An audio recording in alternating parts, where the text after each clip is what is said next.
قال الله تعالى في القرآن العظيم في القرآن المجيد أعوذ بالله من الشيطان الرجيم بسم الله الرحمن الرحيم والذين إذا فعلوا فاحشة أو ظلموا أنفسهم ذكروا الله فاستغفروا لذنوبهم ومن يغفر الذنوب إلا الله ربي اشرح لي صدري ويسر لي أمري واحلل عقدة من اللسان يفقهوا قولي ரப்பி ஜித்னி இல்மா வர்சுக்னி ஃபஹ்மா. என் பெருமானார் ரசூலே கரீம் ஸல்லல்லாஹு அலைஹி வஸல்லம் அவர்கள் மீது ஸலவாத்தை சொல்வோமாக. அல்லாஹும்ம ஸல்லி அலா முஹம்மது அல்லாஹும்ம ஸல்லி அலைஹி வஸல்லிம் அல்லாஹும்ம ஸல்லி அலா முஹம்மது அல்லாஹும்ம ஸல்லி அலைஹி வஸல்லிம் அல்லாஹும்ம ஸல்லி அலா முஹம்மது அல்லாஹும்ம ஸல்லி அலைஹி வஸல்லிம் அல்லாஹும்ம ஸல்லி அலா முஹம்மது யா ரப்பி ஸல்லி அலைஹி வஸல்லிம். அன்னாதன் குடும்பத்தார்கள், தோழர்கள், இமாம்கள், பெரியோர்கள், நாதாக்கள், ஷேக்மார்கள், குறிப்பாக நம்மவர்கள் அனைவர்கள் மீதும் உலக மக்கள்கள் அனைவர்கள் மீதும் அல்லாஹ்வின் சாந்தியும் சமாதானமும் கருணையும் ஈடேற்றமும் என்றென்றும் இறங்கிக் கொண்டே இருக்கட்டுமாக. ஆமீன்.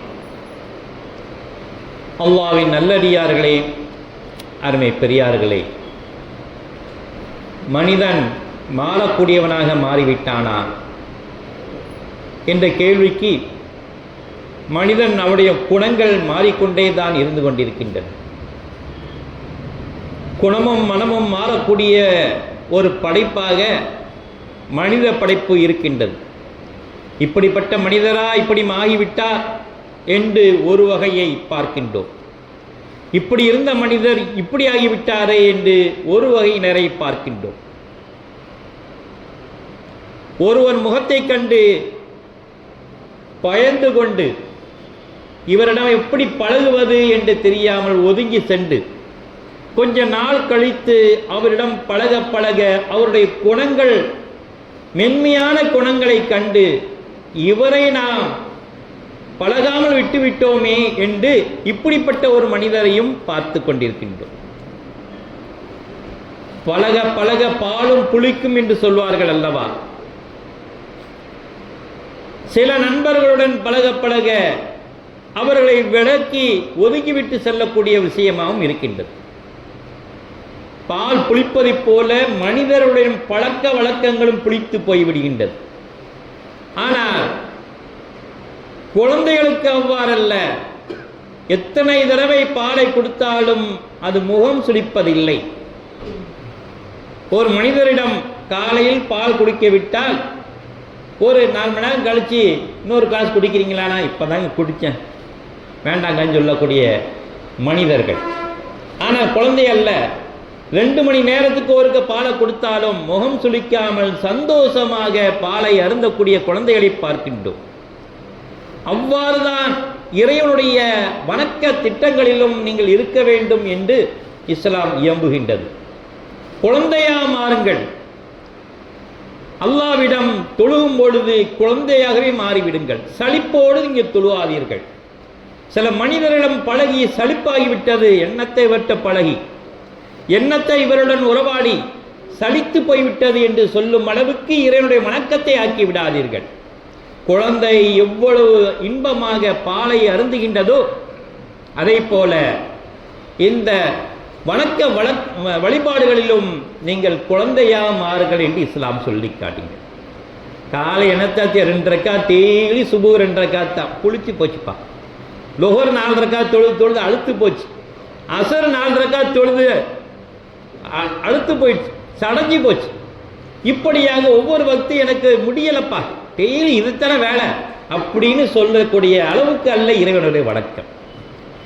வருஷம் வந்து 30 நாள் நோம்பு பிடிக்க வேண்டியிருக்கு. ஒரு மாற்றம் வேண்டாமா? இந்த வருஷமாச்சு வேறு வித்தியாசமாக நோம்பு பிடிங்க என்று சொல்ல வேண்டாமா என்று சலிப்புத்தன்மை இல்லை.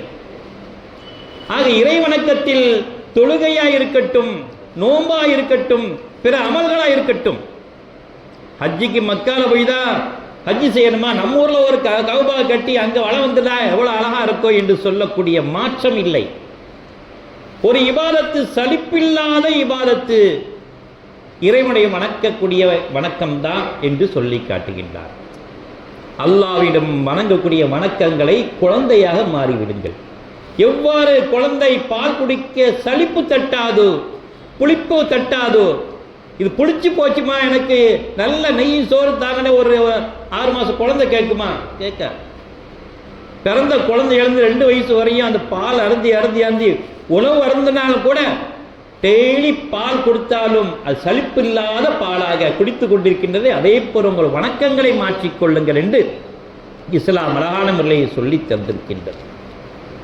ஏனென்றால் இறைவன் மேல் நாம் கொண்டுள்ள அன்பு சலிக்காத அன்பு, மனிதரிடம் காட்டக்கூடிய அன்பு சலிக்கக்கூடிய அன்பு.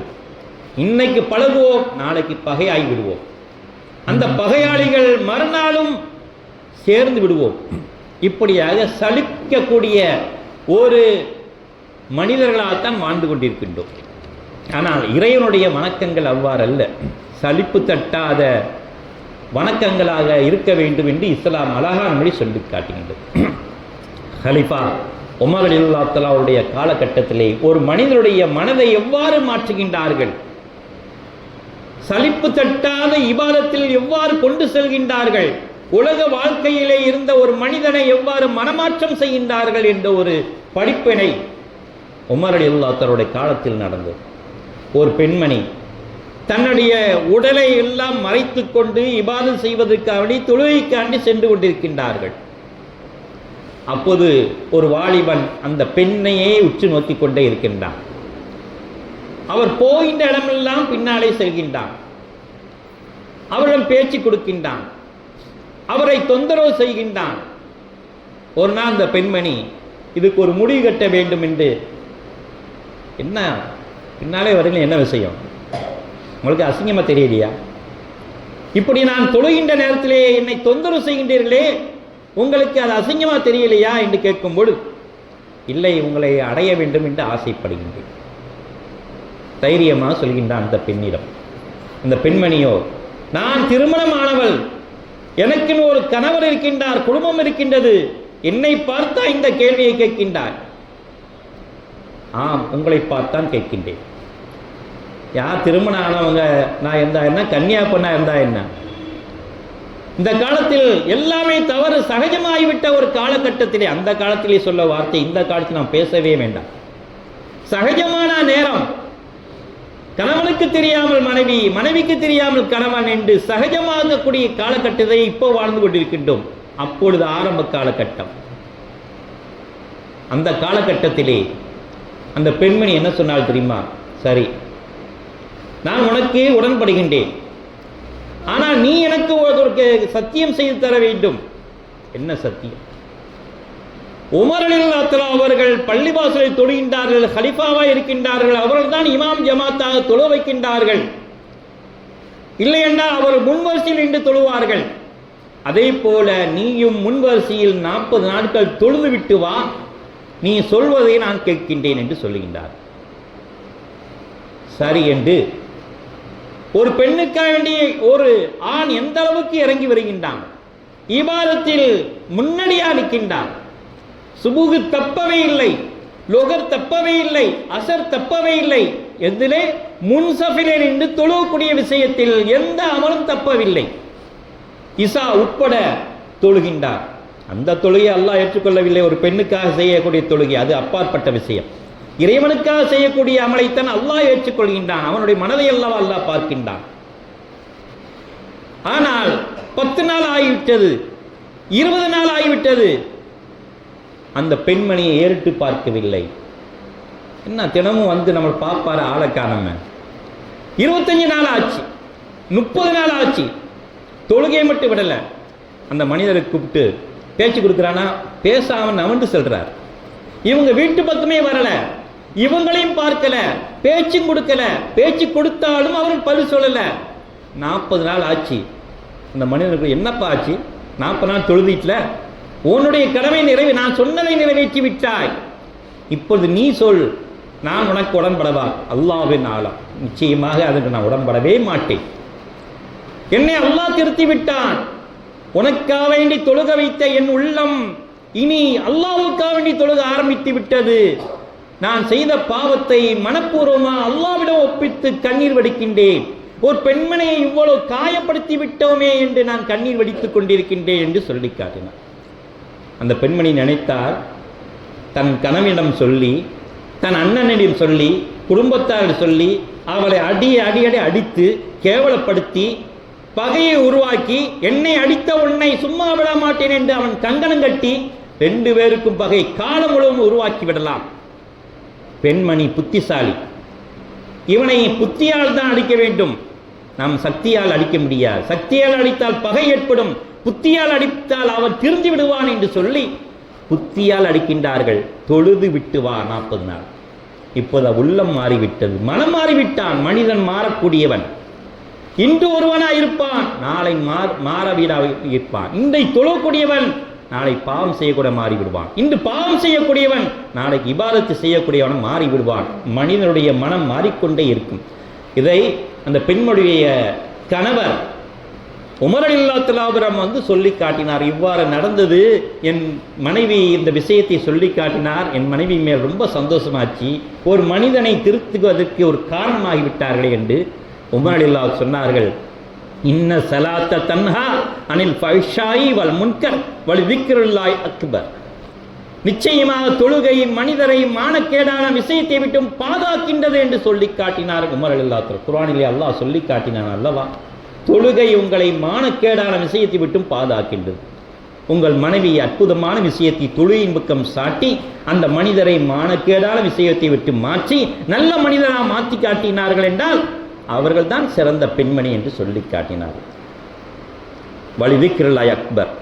நிச்சயமா அல்லாஹ்வின் திக்ர் மிக பெரியதாக இருக்கின்றது. அல்லாஹ்வுடைய நினைவும் அல்லாஹ்வின் புகழும் மிக பெரியதாக இருக்கின்றது என்று அல்லாஹ் தஆலா அந்த ஆயத்தில் ஓதியதை உமர் ரலியல்லாஹு சொல்லி காட்டினார்கள் என்றால், மனிதனுடைய மனதை மாற்றுகிறது அன்பால், நன்மையால், தியானத்தால் இதைத்தான் மாற்றிக்கொள்ள முடியும் என்று இஸ்லாம் அழகா சொல்லிக்காட்டு. வேறு எதை கொண்டும் மாற்ற முடியாது. அல்லாஹ்வின் நினைவுகளை சொல்லி சொல்லி ஒரு மனிதனை மாற்றுங்கள். அல்லாஹ்வுடைய திக்ரை சொல்லி சொல்லி ஒரு மனிதனை மாற்றுங்கள். இப்படி மாற்றினால்தான் அந்த மனிதன் மாறுவான். அந்த மாற்றத்தை தான் இறைவனும் விரும்புகின்றான் என்று சொல்லி காட்டினார். இமாம்கள் அனைவர்களுமே யார் பொருளுக்கும் ஆசைப்பட மாட்டார்கள், யாருக்கும் ஆசைப்பட மாட்டார்கள். ஆனால் இமாம் அஹமது ரஹ்மத்துல்லாஹி அவர்களுடைய கஷ்ட காலம் கையில் ஒரு பைசா இல்லை. யாரிடம் கேட்டாலும் ஏதாவது ஒரு பொருளை வச்சிருங்க. அடமானங்கிறது வட்டிக்கு அல்ல, அத்தாட்சிக்கு. ஏதாவது ஒரு பொருளை வச்சுட்டு காசை வாங்கிக்குவாங்க. கடனாக கொடுக்கறது, வட்டிக்கு கொடுக்காம கடனாக கொடுக்கறது. ஒரு பொருள் அத்தாட்சி, நீ குறிப்பிட்ட காலங்க வரையும் கொடுக்கவில்லை என்றால் இந்த பொருள் எனக்கு, அந்த மாதிரி பேசிக்கிடுவாங்க. அது வட்டி கிடையாது. அந்த அடிப்படையிலே இவர்கள் அஹமது இப்னு ஹம்பர் ரலியல்லாஹு தஆலா அவர்கள் ஒரு பொருளை அடமான வைக்கின்றார், பணிக்கத்தை. அதாவது உமிழ்நீர் உமிழ்வோமே, அந்த படிக்கம் சொல்வார்கள். இன்னொரு விஷயத்தில் பணிக்கத்தை என்று சொல்வார்கள். அந்த பொருளை கொடுத்து இதை வைத்துக்கொண்டு எனக்கு கொஞ்சம் பணம் தாருங்க. எவ்வளோ பெறும், பெரிய மாணிக்கம். அது ஒரு 10 ரூபா 20 ரூபா 30 ரூபா, அந்த காலத்து பெரிய காசு, அவ்வளோ கொடுக்குறாங்க. அதை கொண்டு செலவழிச்சிட்டு கொஞ்ச நாள் கழித்து அந்த பொருளை மீட்டுவோமேனுட்டு அந்த தொகையை கொடுத்து பொருளை கேட்குறாங்க. உடனே அந்த மனிதர் சொல்கின்றார், 2 பணிக்கம் வந்திருக்கின்றது, இதிலே உங்கள் பணிக்கம் எனக்கு என்னன்னு தெரியாது, அதை எதிரில் பார்த்து நீங்கள் சொல்லுங்கள். இவர் அஹமது ரஹ்மத்துல்லாஹி அவர்கள் இமாம் பார்க்கின்றார்கள், 2ம் அச்சடித்த மாதிரி ஒன்றாக இருக்கிறது. ஒரு கிராச்சஸ் இல்லை, ஏதாவது அடையாளம். இது எனக்கு இந்த முனையில் உடஞ்சிருக்கும், இல்லை அடையில் தேஞ்சிருக்கும், இதில் இதாக இருக்கும், இது கலர் மாறி இருக்கும், எல்லாம் ஒன்று போல இருக்கு. இது என்ன செய்கிறது? இந்த பொருளை எடுத்தால் இது யாருக்குரிய பொருளை நாம் எடுத்து விட்டோமே என்று பயம். நமக்குரிய பொருள் இல்லை என்றால் அந்த அச்சப்பாட்டிலே இந்த 2 பொருளையும் நீங்கள் வச்சுக்கோங்க. எனக்கு என்ன அடையாளம் தெரியல, ஆனால் எந்த தைரியத்தையும் நான் என்னுடைய பொருள் என்று உறுதியாக தெரியாத வரை நான் எடுத்துக்கொள்ள மாட்டேன் என்று சொன்ன உடனே, இவ்வளவு பெரிய இமாம் சின்ன விஷயத்துக்கு இப்படி பயப்படுகின்றீர்களே? இல்லை இல்லை, என்னுடைய மனம் மாறிவிடக்கூடாது, ஆசைப்பட்டு விடக்கூடாது, அடுத்த பொருளை நான் வாங்கி சென்று விடக்கூடாது, அதுக்கு ஆசையாக இருந்து விடக்கூடாது என்று நான் அச்சப்படுகின்றேன் என்று அஹ்மது இப்னு ஹம்பல் ரலியல்லாஹு அன்ஹு அவர்கள் சொல்லி காட்டினார்கள் என்றால், சின்ன பொருளை கூட தம் மனம் விரும்பிடக்கூடாது, ஆசைப்பட்டு விடக்கூடாது, மாறிவிடக்கூடாது என்று பயப்பட்டார்கள் என்றால் நாம் எந்த அளவுக்கு பேணிக்கா இருக்க வேண்டும் என்று நாம் சிந்தனை செய்து பார்க்க வேண்டும். ஒரு சமயம் அரபு நாட்டிலேயே ஒரு விஷயம், ஒரு 3 பிள்ளைகள் பிறக்கின்றன. அதிலே தகப்பனார் சொல்லுகின்றார், என்னுடைய சொத்துக்கள் எல்லாம் இப்படி பங்கிட்டுக் கொள்ளுங்கப்பா. சரி, பங்கிட்டாச்சு. கடைசியில் ஒரு மாணிக்கக்கல் மட்டும் இருக்குது, யாருக்கு கொடுக்கிறது? மாணிக்கக்கல்ல யாருக்கு? 3 பேர் இருக்கீங்களே. ஒரு விஷயம் சொன்னாங்க, யார் நீங்கள் நன்மையான உங்கள் மனம் அறிந்து மனம் மாறுதல் அடைந்து நன்மையான விஷயங்களை செய்துவிட்டு வருகின்றீர்களோ அவர்களுக்கு நான் இந்த பரிசாக கொடுக்கின்றேன் என்று தந்தை அவர்கள் சொல்லி காட்டினார். உடனே மூத்த மகன் வருகின்றார். தந்தையே, என்னிடம் ஒருவர் பணம் கொடுத்திருந்தார், ஆனால் நான் சொன்ன தொகைக்கு அதிகமாக கொடுத்து விட்டார். நான் ஒரு குறிப்பிட்ட தொகையை சொன்னேன், அவர் எண்ணி பார்க்காமல் கொடுத்து விட்டு சென்று விட்டார். எண்ணி பார்த்தேன், அதிகமான தொகையா இருக்கின்றது. உடனே அவரை கண்டுபிடித்து எங்கே சென்றார் என்று கண்டுபிடித்து, இந்த தொகைதான் என்னுடைய தொகை, நீங்கள் அதிகமாக கொடுத்து விட்டீர்கள், உங்கள் தொகை நீங்கள் வைத்துக் கொள்ளுங்கள் என்று ஒப்படைத்து விட்டேன். இது நன்மையான காரியம் தானே தந்தையே? இல்லை, உன்னுடைய கடமையை செய்தாய். அல்லாஹ் உன்னை தண்டனை பிடிக்கக்கூடாது, அடுத்தவருடைய காசை அபகரிக்கக்கூடாது, அதுக்கு தண்டனை ஆகிடக்கூடாது என்ற ஒரு பய உணர்ச்சியில் உன்னுடைய தண்டனையை காப்பாற்றிக் கொண்டாய். இது நன்மையான விஷயம் அல்ல என்று சொல்லி காட்டினார். இது உன்னுடைய கடமையை நீ செய்து விட்டாய், கடமை செய்யக்கூடிய விஷயம், இது நிறைவேற்றக்கூடிய ஒரு விஷயம் என்று சொல்லி காட்டினார். இன்னொரு மகன் வந்தார். தந்தையே, நான் போகின்ற வழியிலே ஆற்றிலே ஒரு குழந்தை கீழே விழுந்து விட்டது, உயிருக்காக தத்தளித்துக் கொண்டது.